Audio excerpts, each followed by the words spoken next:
नमस्कार दोस्तों, मैं मनमोहन मिश्र। पहली बात तो बीजेपी के 3 टुकड़े होंगे अब, और यह बहुत जल्द होगा। बहुत जल्द मतलब बहुत जल्द, यानी हो रहा है, यह मानकर चलिए।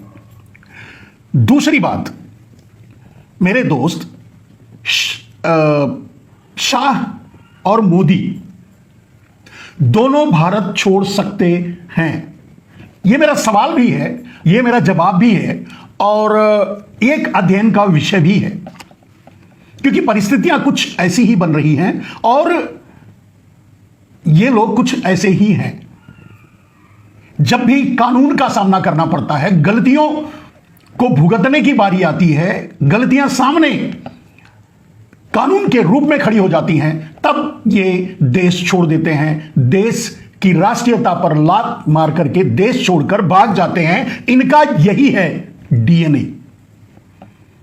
बताने की जरूरत नहीं, आप खुद समझते हैं, खुद जानते हैं। अगर आप देखेंगे कि भारत लूटकर और छोड़कर भागने वाले जितने भी हैं, उनमें से 80% इनका ही डीएनए है, तो आप अंदाजा लगा सकते हैं कि यह भी संभव है। मोदी और शाह भारत छोड़ सकते हैं। परिस्थितियां कुछ इस बारे में भी ऐसी ही बन रही हैं, और ये दोनों परिस्थितियां, दोनों बातें आपस में समग्र हैं, माने एकीकृत हैं। एक दूसरे के पूरक हैं, एक दूसरे के लिए कारण हैं, ये आप कह सकते हैं मेरे दोस्त। तो बीजेपी के 3 टुकड़े कैसे होंगे, पहले ये समझिए। एक तो आरएसएस लेड बीजेपी। जितनी आरएसएस ने जितनी इंसर्टिंग की है, ओरिजिनल बीजेपी जो पहले थी, उसमें आरएसएस ने जितनी इंसर्टिंग की है, जितने लोगों को इंसर्ट करवाया है, इन करवाया है, या मतलब घुसाया है, या आरएसएस के जितने लोग घुसपैठ किए हैं बीजेपी, वैसे तो बीजेपी आरएसएस की ही है, लेकिन सिर्फ आरएसएस की नहीं, पूरे देश की है।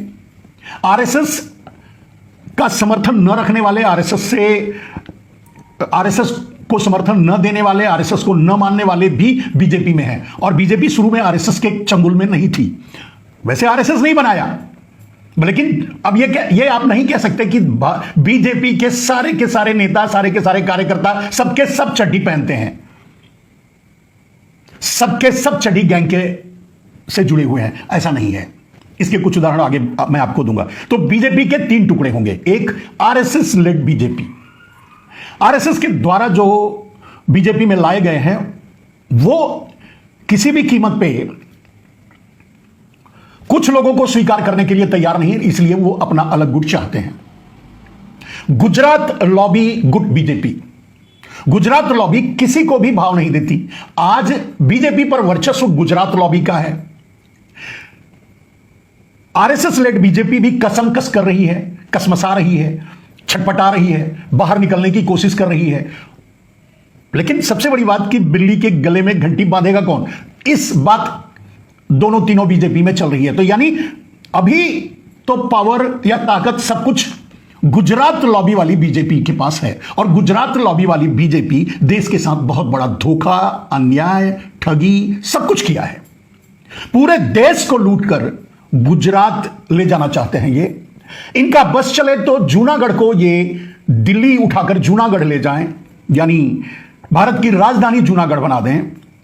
और आप देख ही रहे हैं कि पूरे देश के संसाधनों को लूट करके एक आदमी में समाहित, एक या दो चार चोरों में समाहित कर दिया गया। गुजरात के 2-4 चोरों में समाहित कर दिया गया, अडानी अंबानी जैसे लोगों में दे दिया गया।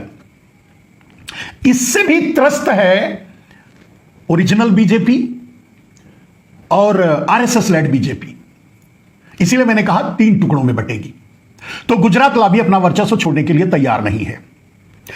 इस हद तक कसम आपस में चल रहा है कि शाह और मोदी संसद आने की हिम्मत भी नहीं जुटा पा रहे हैं। कहीं संसद में ही बखेड़ा ना खड़ा हो जाए। और मोदी और शाह दोनों ने कुछ ऐसा इन दिनों में घटनाएं घटी है, और कुछ ऐसा उन्होंने किया है जो जंतर मंतर पे किया, जो छात्रों के साथ इतना बड़ा अन्याय किया, आपस में भी कुछ सामंजस्य बन नहीं पा रहा है। इसलिए संसद से भागे भागे फिर रहे हैं मोदी और शाह दोनों, लेकिन अपना वर्चस्व खोना नहीं चाहते। आरएसएस लेड बीजेपी चाहती है कि कंट्रोल उनके हाथ में हो।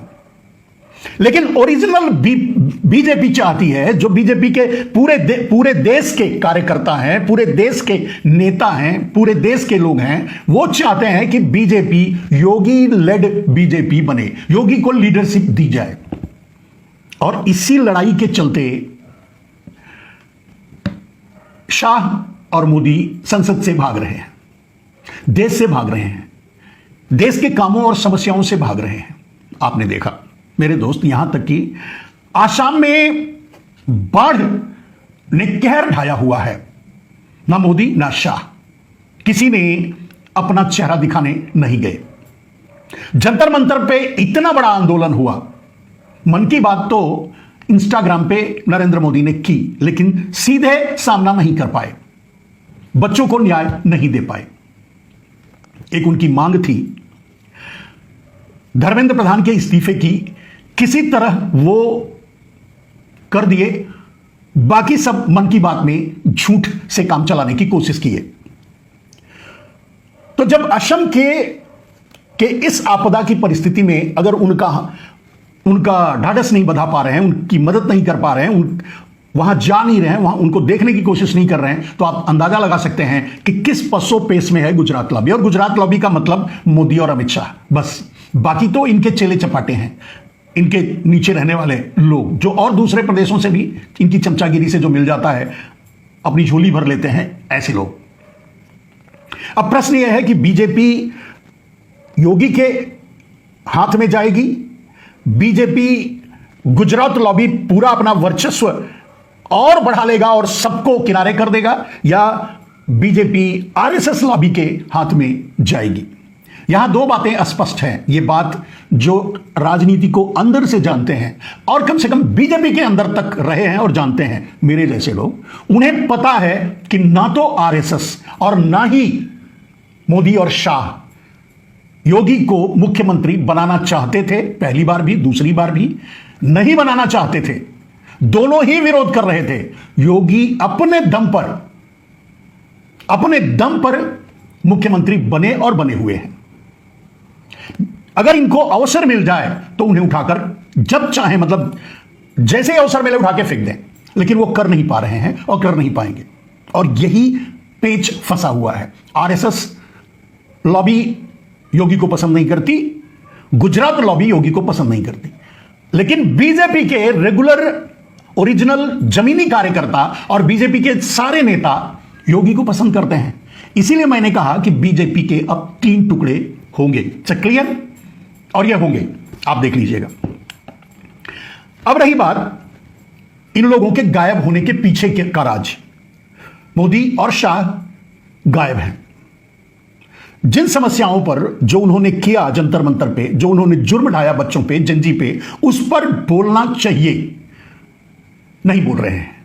और कोई बड़ी बात नहीं है, बोल सकते हैं, नहीं बोलना चाहते, क्योंकि कोई ये समझे या ना समझे, हम जैसे लोग और नरेंद्र मोदी, शाह और देश के बड़े नेता इस बात को अब समझने लगे हैं कि जंतर मंतर से उठी आग की चिंगारी पूरे देश में भड़क चुकी है, जेन जेड से लेकर के जेन अल्फा तक। और अब यह कभी शांत नहीं होगा जब तक समूल बीजेपी का सफाया नहीं हो जाएगा, क्योंकि बीजेपी रास्ता बदल नहीं सकती। जो उन्होंने शिक्षा के साथ किया, जो उन्होंने व्यवस्था के साथ किया, जिस तरह से उन्होंने देश को खरीदकर अडानी को दिया, जिस तरह से उन्होंने नौकरी के मामले में, जॉब के मामले में, शिक्षा के मामले में, स्वास्थ्य के मामले में, गरीबी रेखा के मामले में, महंगाई के मामले में, किसानों की समस्याओं के मामले में किसी भी समस्या का समाधान नहीं दिया। जो झूठे वादे करके आए थे उसमें से एक भी पूरा नहीं किया। तो अब जाने के अलावा कोई रास्ता बचा नहीं है। और यह गुजरात लॉबी अच्छी तरह जानती है कि उन्होंने जितना बड़े बड़े कांड कर चुकी है, उस कांड का अंतिम सिरा तिहाड़ जेल में ही खुलता है। तो फिर कहने की बात नहीं है कि इनका डीएनए यही कहता है कि जब तक भोग सको भोग लो, नहीं तो भाग लो। अभी भोग रहे हैं और जैसे ही लगेगा कि अब भोग नहीं पाएंगे, विलासिता खत्म, तो भाग लेंगे। तो भागने का भी वक्त आ रहा है। संसद से गायब हैं, राज्यसभा से गायब हैं। मेरे दोस्त, देखना, देश को यह देखना होगा कि अब योगी लेड बीजेपी देश में बचेगी, जो असली बीजेपी है। आरएसएस लेड बीजेपी आगे बढ़ पाएगी, कब्जा कर पाएगी, जो उनका ख्वाब रहा है, पिछले दरवाजे से राजनीति करना और देश को लूटना, या फिर गुजरात लॉबी ऐसे ही देश को लूटती रहेगी। यह निर्णय अब बहुत जल्द हो जाएगा, सामने आ जाएगा। जंतर मंतर से जो उठा जनजन का आंदोलन, वो अब खत्म होने वाला नहीं है, वो अब गांव गांव तक पहुंचेगा। शिक्षा में आमूल चूल परिवर्तन होने तक ये जारी रहेगा, और वो इनके बस का नहीं, ये नहीं कर पाएंगे शिक्षा में बदलाव या शिक्षा को सार्वजनिक पर करना, ये इनके बस का नहीं है, ये जानते भी नहीं, इन्हें पता भी नहीं है। तो ये काम नहीं कर पाएंगे, तो भागने के अलावा रास्ता बचा क्या है? आप देख रहे हैं कि राहुल शायद कुछ दिनों में, एक दो दिन में प्रोग्राम करने वाले थे, छात्रों की गूंज जो शायद कोटा और देहरादून के बाद अब प्रयाग में करने वाले थे, उसका जो परमिशन था वो कैंसिल कर दिया गया, उसको रोकने की कोशिश की जा रही है।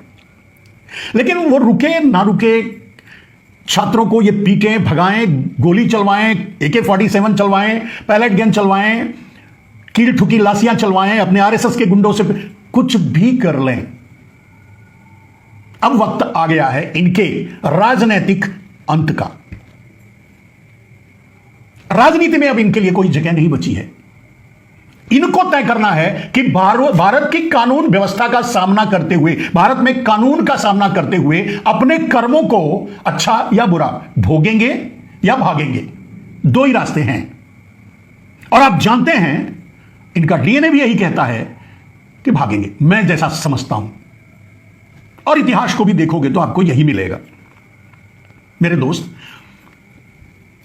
अभी रांची में आंदोलन चल रहा है जिंजी का। गोदी मीडिया, सुपारी मीडिया, डाबर मीडिया जैसी भी मीडिया है जो करती है, वो अपना काम अच्छे तरीके से कर रही है। सवाल उनसे पूछ रही है जो खुद सवाल बन करके सरकार के सामने खड़े हैं।